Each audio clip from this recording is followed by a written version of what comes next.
The golden light of a California afternoon poured through the massive windows of our Santa Monica kitchen, gilding the marble counters and the vase of white hydrangeas I'd just arranged. I hummed along to a soft jazz playlist, the rhythm syncopating with the steady chop of my knife through vegetables for a summer salad. Tonight was our anniversary, 12 years with David. The air smelled of lemon, basil, and the delicate sea salt scent of the ocean breeze. I paused, looking out at the cerulean expanse of the Pacific. We'd built a beautiful life here. David, with his sharp mind and relentless drive, had turned his tech startup into a formidable presence, and my own interior design business was flourishing. Our home, a sleek modern masterpiece perched on a cliff, was a testament to our shared taste and success. Our son, Ethan, was at soccer camp, and we had the rare gift of an entire evening alone. I'd planned it all, his favorite meal, a bottle of 09 Cabernet waiting to breathe, and later, a walk along the shore. My phone buzzed on the counter, breaking the serene melody. A text from Melanie, my oldest friend since college,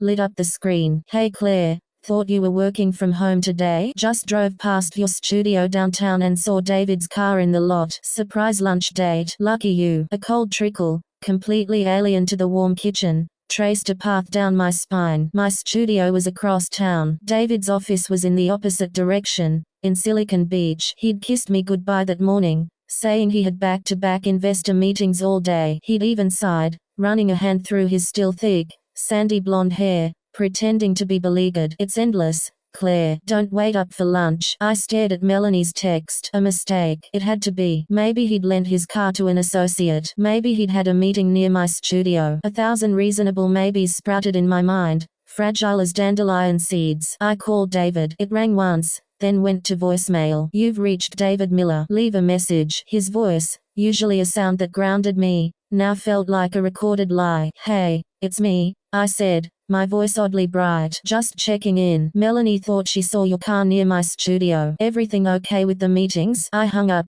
my hand trembling. The rational part of me, the Claire who built a business on logic and aesthetic balance, argued for calm. But another part, a primal, instinctual part, was already pulling on her sandals, grabbing her purse and keys. The salad ingredients lay forgotten, the jazz now a discordant soundtrack to a sinking feeling. The drive from Santa Monica to my downtown Los Angeles studio was a blur of sunlight and shimmering heat haze. I navigated on autopilot, my heart a frantic drum against my ribs. As I turned onto the street, I saw it immediately, David's sleek, graphite gray Tesla, parked not in the visitor lot, but tucked discreetly behind the building, near the rarely used service entrance. It was his car. The license plate frame read Ethan's dad, a gift from our son last Father's Day. The irony was a physical blow. My studio occupied the top floor of a refurbished Art Deco building. I parked a block away, my breaths coming in short, sharp pulls. The lobby was cool and quiet. I nodded at the security guard, Marcos, who gave me a friendly wave. Afternoon, Mrs. Miller. Didn't expect you in today. Just forgot some sketches, Marcos, I heard myself say, the lie smooth and automatic. I didn't take the elevator. I took the stairs, my footsteps echoing in the concrete stairwell, each flight a mounting crescendo of dread. The door to my studio floor was heavy. I pushed it open slowly. The main space was exactly as I'd left it. Boards of fabric samples, architectural plans spread on the large central table, mood lights glowing softly. It was empty, silent. Then I heard it, a sound from the back, from my private design suite, a space I used for sensitive client consultations. A low, rich laugh I'd know in my sleep. David's laugh. But it wasn't the tired, affectionate chuckle he gave me lately. This was free, unguarded, full of a youthful energy I hadn't heard in years. And then another laugh, lighter, feminine, harmonizing with his. I moved as if through thick water, past the racks of wallpaper books, around the corner to the closed door of the suite. My name was etched on the frosted glass. Claire Miller Designs. I was outside my own name, looking in. The door was slightly ajar. Just a crack. I saw a slice of the room. My beloved Chesterfield sofa. And on it, David. His jacket was off, his sleeves rolled up. He was leaning forward, his body language animated, engaged in a way I desperately tried to recall him being with me recently. His profile was soft, his smile easy. And then I saw her. She was curled at the other end of the sofa, facing him, one foot tucked under her. She held a disposable coffee cup, and she was laughing at something he'd just said, tossing her long, honey brown hair over her shoulder. She was young, maybe late 20s. She wore stylish, intelligent glasses and a simple linen dress. She wasn't a bombshell from a cliché. She was pretty in a sharp, interesting way, but it was her eyes that stole the air from my lungs. They were fixed on my husband with a look of such open admiration, such absolute absorption, that it was like a key turning in a rusty lock. I'd seen that look before. I'd given him that look, a lifetime ago, in cramped college apartments and on cross-country road trips. Her name escaped his lips, a tender punctuation to their shared laughter. You always get it, Chloe. It's why I had to tell you first, Chloe. The world narrowed to that crack in the door. Chloe, the brilliant, quiet intern from his startup, the one he'd mentioned in passing months ago. She's got incredible instincts, a real visionary with the user interface. The one who'd supposedly left the company 6 weeks ago to pursue other opportunities. She wasn't pursuing opportunities. She was here, in my sanctuary, sharing secrets with my husband. I just knew you'd understand, David was saying, his voice low and intimate. With Claire, it's all about the house, Ethan's schedule, the next social event. She doesn't see the vision anymore. She doesn't see me. Chloe reached out, her hand covering his where it rested on the sofa cushion, a gesture of comfort that was unbearably familiar. She's in a different world, David. You're building the future. It's hard to be a dreamer when no one dreams with you. I felt a white-hot rage boil up, so potent it burned away the initial shock. I wanted to throw the door open, to scream, to shatter the intimate little bubble they'd blown in the heart of my life's work. But I didn't. A terrifying calm settled over me. I took a single, silent step back, then another. I turned and walked away, my heels making no sound on the plush carpet. I descended the stairs, past Marcos with a ghost of a smile, and emerged into the blinding LA sun. I drove past the trendy shops of Abbot Kinney, past the tourists on Venice Beach, with no destination. The image was seared behind my eyes. David's relieved smile, Chloe's understanding nod, their joined hands. The betrayal was a multi-headed beast. The lie about his meetings, the use of my space, a place that represented my own dreams and independence, for their clandestine connection. The cruel dissection of our marriage, of me, to this girl. Hours later, I found myself at the Santa Monica Pier. I watched the Ferris wheel turn against a peach-colored sky, listened to the shrieks of children and the tinny carnival music. I felt utterly hollowed out. The planned anniversary celebration was a grotesque joke. My phone rang. David. I let it go to voicemail. He called again. Then a text appeared. Claire, where are you? I'm home. Is everything okay? Did something happen with Ethan? The concern in his text, so genuine, made me nauseous. The performance was flawless. I finally texted back, my fingers cold and stiff. At the pier. Needed air. Be home soon. When I walked through the door, the scene was a perfect tableau of domestic bliss. The table was set. The candles I'd left out were lit. David stood at the stove, attempting to salvage the salad I'd abandoned. He looked up, his handsome face a mask of worried confusion. Claire, honey, what's going on? You scared me. I stood in the doorway, my purse dangling from my hand. I looked at this man I'd loved for half my life. I searched his blue eyes for a flicker of guilt, a shadow of the secret he'd shared in my studio. Long day, I said, my voice distant. Just a long day. He came over, smelling of his cologne and the faint, unfamiliar scent of someone else's coffee. He cupped my face, his thumb stroking my cheek. You worked too hard. I'm sorry my meetings ran late. This was supposed to be our night. The gall of it. The absolute, breathtaking gall. I wanted to recoil, but I forced myself to lean into his touch. The game had changed. I had seen the truth, and he didn't know it. For the first time in years, I held a power he was unaware of. It still can be, I whispered, forcing a smile that felt like a crack in porcelain. Dinner was a surreal pantomime. We made small talk. He asked about my day, and I lied with breathtaking ease. Oh, just paperwork, dull stuff. I asked about his meetings, and he spun a elaborate tale of tough negotiations and hard-won concessions. He was a master storyteller. I watched him, truly watched him, and saw the subtle shifts I'd missed, the new vibrancy in his eyes when he talked about work, or was it her, the careful way he avoided mentioning any names, the faint glow of a secret satisfaction. Later, in the dark of our bedroom, as he slept the untroubled sleep of the deceitful, I lay awake. The initial storm of pain and rage had solidified into a cold, hard resolve. I would not be the scorned wife who threw plates and screamed. I would not give him the drama that would allow him to paint me as irrational, to justify his connection with the understanding Chloe. I would become an archaeologist of my own marriage. I would unearth every detail, not for a confrontation, but for my own understanding, and for my future. The next morning, after David left for work with another kiss and a promise to be home early, I checked our phone records, finding repeated, lengthy calls to a number not saved in his contacts. I accessed our shared cloud storage, a tool for family photos, and found a hidden folder,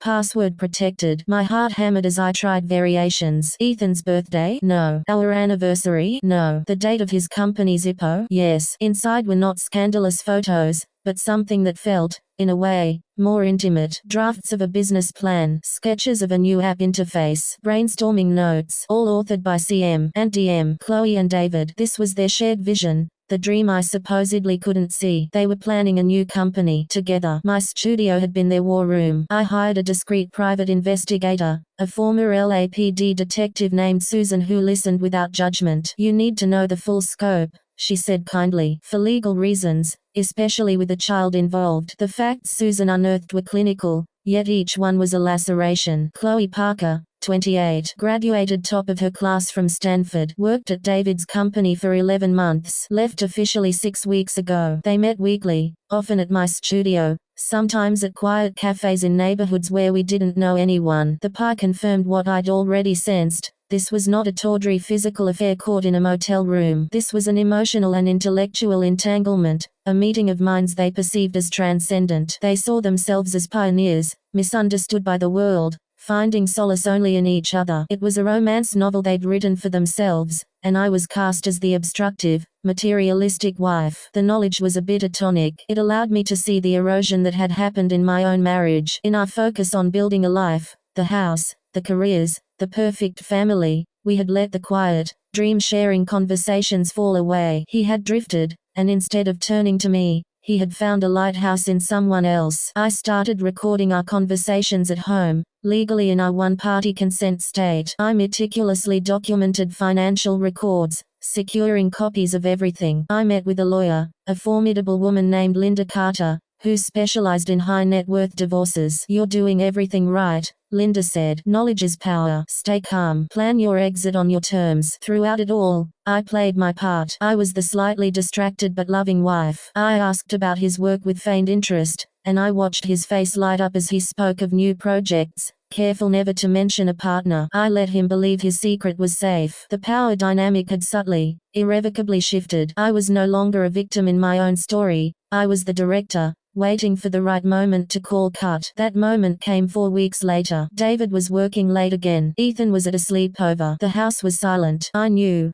from the PI's report, that David and Chloe were having one of their working sessions at a co-working space in Culver City. I didn't go to confront them. Instead, I sat at my kitchen island, the same spot where I'd received Melanie's fateful text. I opened my laptop and composed an email. I attached the business plan from the hidden folder, the financial projections that used ideas potentially seeded at his old company. I addressed it to the head of David's board of directors, a man known for his ruthless integrity, and to the head of legal. The email was simple, anonymous, and sent from an encrypted account. Concerned regarding potential intellectual property conflict and breach of non-compete by former executive David Miller. Evidence suggests planning of competitive venture using company time and resources. See attached. I hit send. The action was quiet, bloodless, and devastating. The fallout was swift and merciless. Within 48 hours, David was placed on administrative leave. The board launched an immediate investigation. The secure, proud empire he'd built began to crack at its foundations. He came home that second night looking like a ghost. The vibrant, secret sharer was gone, replaced by a hollow-eyed man radiating panic. He poured a scotch, his hand shaking. Claire, something terrible is happening. I put down my book, my face a mask of concerned innocence. What is it, David? You look awful. He spilled it all then. Well, a version of it. The baseless accusations, the jealous colleagues, the board turning on him. He never mentioned Chloe. He still thought his secret world was intact. I listened, nodding, pouring him another scotch. I'm sure it's a misunderstanding, I soothed. Your work has always been impeccable. The next day, I enacted the final phase. While David was spiraling, I met with Linda Carter to file the divorce papers. I also arranged for the sale of my studio space, that tainted temple, and secured a charming, sun-drenched office in a new complex. I opened a separate bank account with the funds from my own business, which I had always kept independently. The confrontation, when it finally came, was not in a storm of tears, but in the cold, clear light of a lawyer's conference room. I had Linda serve David the papers at his office, now a place of scrutiny and suspicion for him. He called me, his voice a shattered mix of fury and disbelief. "Claire, what is this? What are you doing? We need to talk, David, but not at home. Meet me at my new studio. I'll text you the address." My new space was empty except for 2 chairs and a small table. The walls were bare, waiting for new dreams. I stood by the window, looking out at a different slice of the city. When he arrived, he stormed in, the divorce papers crumpled in his fist. "Explain this now. Is this because of the work trouble? For God's sake, Claire, I need your support, not you stabbing me in the back." I turned slowly. I was calm, dressed in a simple, elegant sheath dress. I felt, for the first time in months, like myself. "I know about Chloe, David." The words hung in the empty room. All the color drained from his face. His bluster vanished, replaced by a stammering confusion. "Chloe? What are you talking about? She's just a former colleague." "Spare me," I said, my voice quiet but iron-clad. "I was there, David, in my old studio, the day of our anniversary. I saw you. I heard you. I heard you tell her I don't see you. I don't dream with you." His jaw went slack. He stumbled back as if physically pushed. The performance was over. The mask was gone, revealing the raw, guilty man beneath. You were spying on me." "I was coming to my place of work," I corrected. "You were the one who turned it into your secret rendezvous point. I've known for weeks. I've seen your business plans. I know about your meetings. I know everything." The realization that he had been the one in the dark, that his meticulously constructed secret life had been a glass house, dawned on him. His knees seemed to buckle, and he sank into one of the chairs. "Claire, it's not what you think. She understands the work.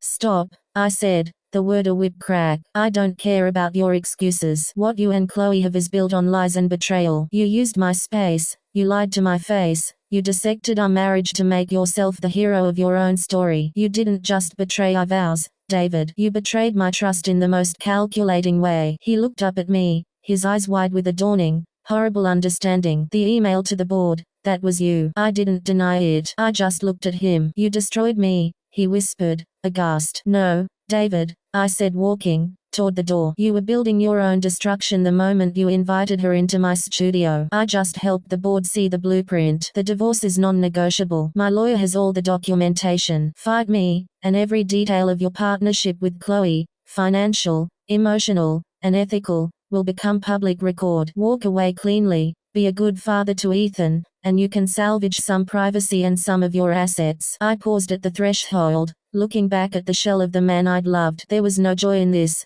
only a profound, echoing sadness for what was lost. The life we built is over. The only thing left to decide is how much more you want to burn on your way out. I left him there, sitting in the empty space, surrounded by the echoes of his own choices. I walked out into the Los Angeles sunlight, the same sun that had gilded my kitchen on the day my old life ended. The path ahead was unfamiliar, and it would be hard, especially for Ethan. But for the first time in a long time, the air I breathed felt clean. It was my own. The future was a blank canvas, and I was finally holding the brush. The story of who I found with my husband was not an end, but a brutal, necessary beginning.